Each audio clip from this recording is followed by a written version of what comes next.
If you live in a country with a widespread gambling problem, you've certainly heard about self-proclaimed magicians that pretend to know winning combinations for lottery and sport bets.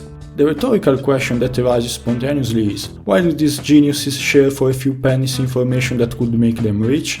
Well, one of these charlatans actually tried to use the strategy herself and became a billionaire, before losing everything and going to jail. In this video, I'm going to tell you the absurd story of Nui Onoue, the Japanese woman that, thanks to her sixth sense, became one of the richest people in the world.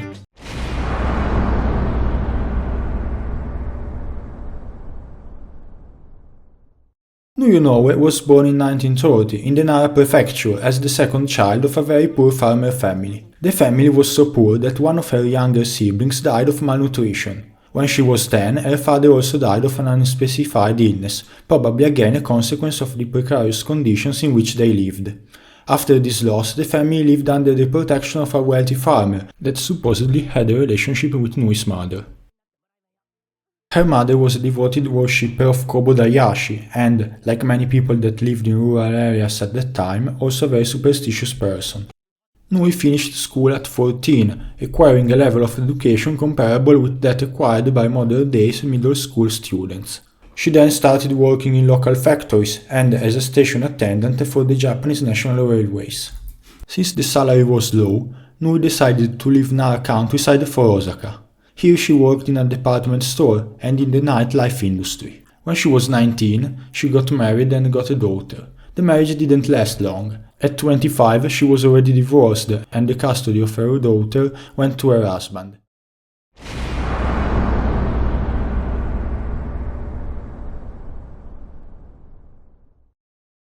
After the divorce, she opened a sutando bar, a very small bar with only counter seating, but it didn't go well.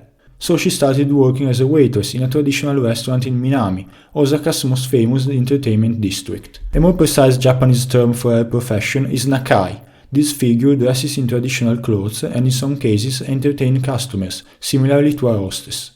She used her profession to network with wealthy customers and obtain money and favors from them.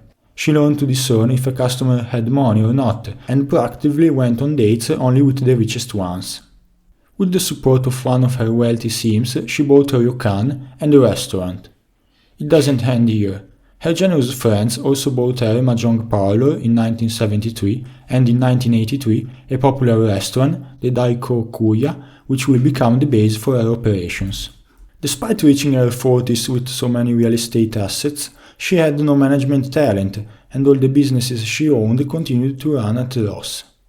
According to the testimony of the accounting firm in charge, Onoue was known for wasteful spending, especially on advertising, such as sending invitations to customers who had only dined once and giving 3,000 yen lighters to customers who had eaten a 8,000 yen meal. Up until 1971, she didn't even deposit money in the bank, but used it to amass it inside her house. Oh, you'd rather have it down at the bank where the Jewish guys can leer at it? Yeah, money! Nui was also, like her mother, a very spiritual person and was known for donating hundreds of thousands of yen to shrines and having spent 80 million yen on a crystal ball. On a side note, she also met the Dalai Lama. How could her businesses stay afloat despite her incompetent management? Apparently, money continued to flow from the wealthy and powerful friends she made while working in the nightlife industry. Moreover, she started a very lucrative fortune-telling activity.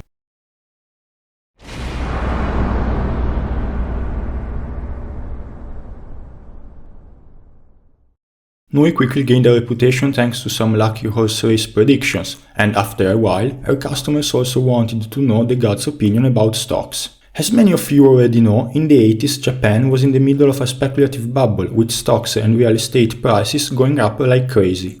For this reason, most of the financial instruments Nui said would have gone up went up, contributing to her fame as a powerful fortune teller. Incredible but true, many people interested in Nui's divination were high-rank bankers and financial professionals. They gathered at her restaurant every Sunday night, where she held a ritual.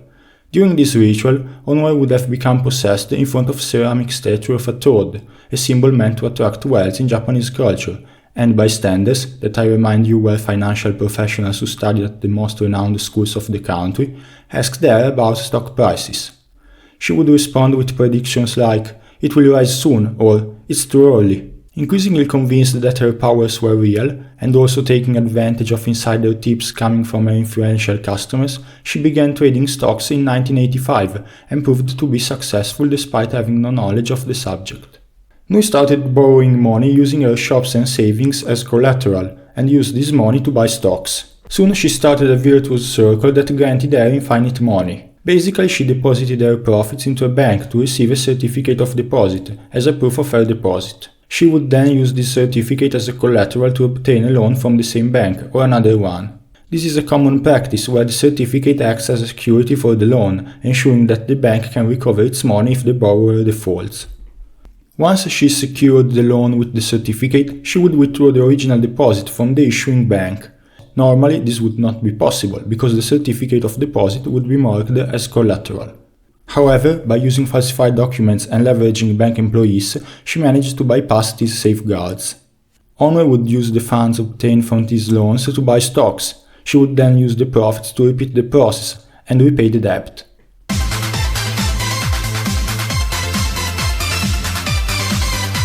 Thanks to this trick, her stock value reached 200 billion yen in 1989.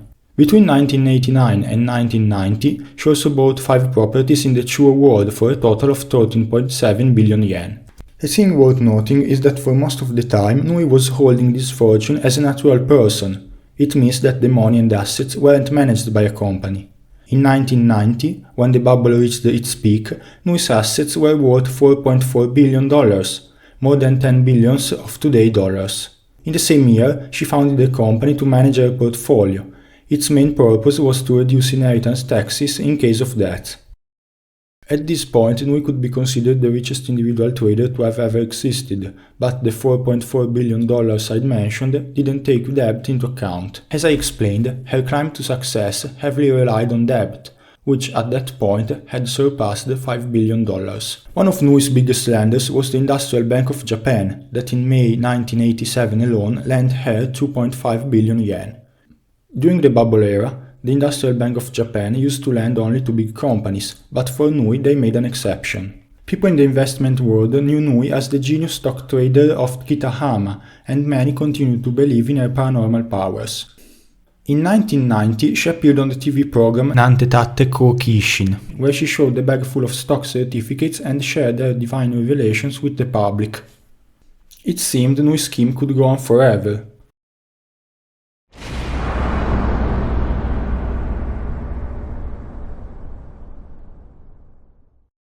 By the end of 1990, the economic miracle that allowed her to accumulate all that wealth started to slow down.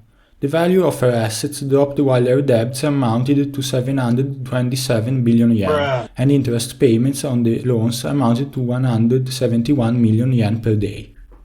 Moreover, the scheme began to unravel when a money lending company reported a fake 50 billion yen deposit certificate, prompting an investigation.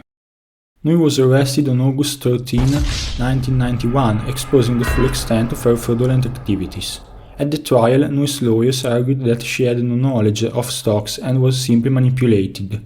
However, their arguments were not accepted, and she was sentenced to 12 years in prison in March 1998. This sentence was then finalized in 2003, when she was 73. In 2017, it was revealed that she had died 3 years earlier. By that time, she was already out of prison on parole, and so the story of the Empress of the Bubble ends. We will never know if Nui was a smart manipulative genius or just a dumb yokel who got luck, but probably the truth is in the middle. If you want to know other absurd and unknown stories, please leave a comment and subscribe to the channel. Ciao!